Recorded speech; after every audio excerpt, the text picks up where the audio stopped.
Today we're going to show you the basic setup of a new crystal report. I clicked on File, New, Standard Report, which brought up the Standard Report Creation Wizard here.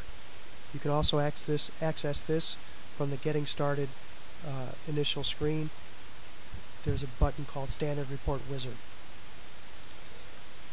So as you can see, I've accessed all of my data tables from my accounting software. I'm going to select a couple of accounts receivable tables.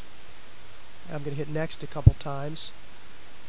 Now I can select the fields that I would like to show in my report. What I'm going to do is I'm just going to start a simple invoice history report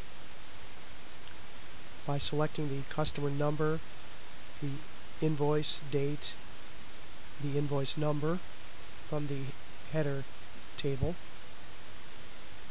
In advance, it's always good to know in advance what tables you're going to be accessing as you're building your report. Makes things a lot easier as you're going along.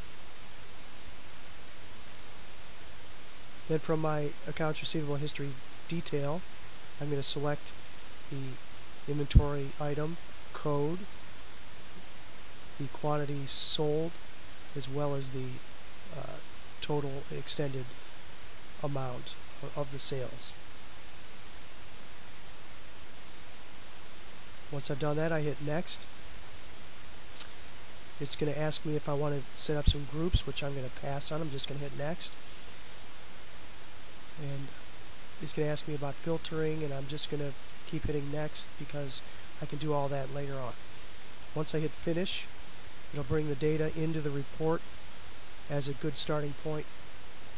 It's going to show all the data that exists in the accounting software in these tables.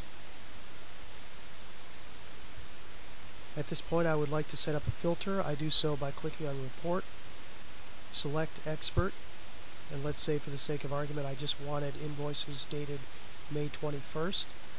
So I'm going to change the criteria to say is equal to, and then it'll bring up the existing data. I hit refresh, and now my data is restricted to only May 21st lines of data. Okay, next we're going to clean up this report and add some additional features.